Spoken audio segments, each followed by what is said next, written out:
पिछले वीडियो में हमने ओसीडी के बारे में पढ़ा था, उसी को कंटिन्यू करते हुए हम देखते हैं आगे। ओसीडी रिजल्ट्स इन, ये क्वेश्चन पूछा गया एक बार, तो उसमें एंग्जाइटी और डिप्रेशन दोनों थे, तो उसमें से सेलेक्ट करना था आपको डिप्रेशन।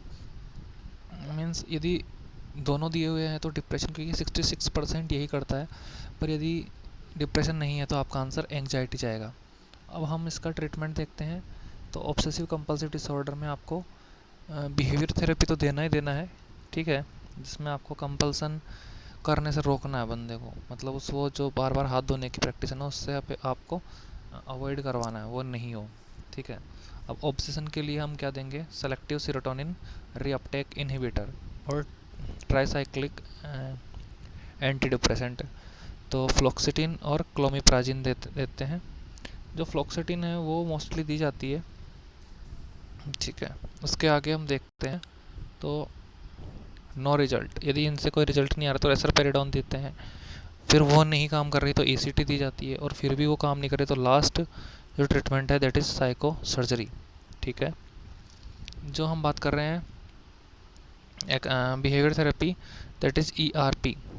इसको हम बोलते हैं एक्सपोजर प्लस रेस्पॉन्स। एक्सपोज करेंगे उसके और वो रेस्पॉन्स करने के लिए भागेगा, तब हमें उसको प्रिवेंट करना है, रुकवाना है। जैसे हाथ गंदे करवा दिए और हाथ साफ़ नहीं करने देना उसका, तो इससे उसकी आदत पड़ेगी, ठीक है। अब हम बात करते हैं थॉट के डिसऑर्डर्स के बारे में। स्ट्रीम ऑफ थॉट्स, देखिए टेम्पो मीन्स फ्लो होता है, इसको हम आगे पढ़ेंगे। थोड़ा ही बता देता हूँ मैं कि फ्लाइट ऑफ आइडियाज़ देखने को मिलता है वो मेनिया में, मीन्स बहुत जल्दी जल्दी विचार आ रहे हैं, that is flight of ideas, और ये देखने को मिलता है मेनिया में। प्रोलिक्सिटी, इसको हम आगे डिस्कस करेंगे। ये मतलब रिलेवेंट विचार है वो जल्दी जल्दी आ रहे हैं, तो वो है हाइपोमेनिया में देखने को मिलता है। हाइपोमेनिया एक अच्छी कंडीशन मानी जाती है, ठीक है। रिटार्डेशन है या फिर इनहिबिशन है, थॉट्स नहीं आ रहे हैं, वो है डिप्रेशन में। सरकमस्टांशियलिटी, सरकमस्टांशियलिटी का मतलब है over inclusion of unnecessary details and answer is reached, मतलब बार बार में जो अननेसेसरी डिटेल है ना वो बताता है घूम फिर के और फिर आंसर पे आता है, दैट इज़ सरकमस्टांशियलिटी। तो ये हमने टेम्पो में देखा, इसके फ्लो में देखा है। अगला कंटिन्यूटी, कि किस हिसाब से कंटिन्यूटी रहती है, थॉट लगातार आने चाहिए, है ना। तो उसमें एबनॉर्मलिटी हो सकती है, थॉट ब्लॉक हो जाए या फिर थॉट प्रिजर्वेशन एक ही चीज़ को रखे। तो हम पढ़ते हैं थॉट ब्लॉक। ये देखिए इसमें दे रखा है कि थॉट, जैसे एक विचार आया और वो बीच में ही ब्लॉक हो गया, दूसरा विचार आने से पहले बंद, दैट इज़ थॉट ब्लॉक। परसिवरेशन, परसिवरेशन का मतलब है कि पहला आंसर उसका रिलेवेंट है, first answer is relevant and the same answer is repeated for different other questions. Means पहला आंसर उसने दिया एक क्वेश्चन का, वो ठीक है, लेकिन वो उसी हर क्वेश्चन के लिए वही चीज़ बोलते जाएगा। जैसे हमने पूछा कि आपका नाम क्या है, तो उसने अपना नाम बता दिया, फिर उसके पापा का पूछेंगे तो भी वही नाम, कहाँ पढ़ते हो तो भी वही नाम, तो दैट इज़ परसिवरेशन, ठीक है। Persistence of mental process beyond the point of relevance, इस ऐसे भी समझ सकते हैं कि जो रिलेवेंट नहीं है उससे भी ज़्यादा मतलब रिलेवेंटली वो उसी चीज़ को बार बार बोले जा रहा है, वो होता है परसिवरेशन।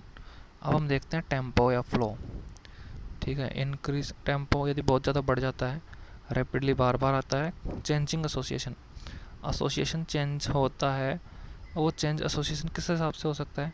वोकल, जैसे रिदमिक, जैसे चाय वाय पानी वानी ऐसे कुछ करता है, दैट इज़ एसोसिएशन चेंज हो रहा है उसमें।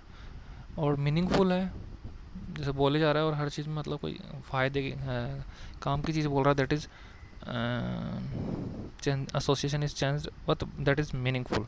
तो टेम्पो में हम उसका मस्टली फ्लो देखते हैं, ये मैंने उसमें बताया मेनिया कंडीशन में देखना मिलता है। लूज ऑफ, सॉरी, ये इधर देखा आपने, फ्लाइट ऑफ आइडियाज़, ठीक है। दूसरा हम देखते हैं प्रोलिक्सिटी। प्रोलिक्सिटी है वो क्या है? Speaking rapidly, normal association.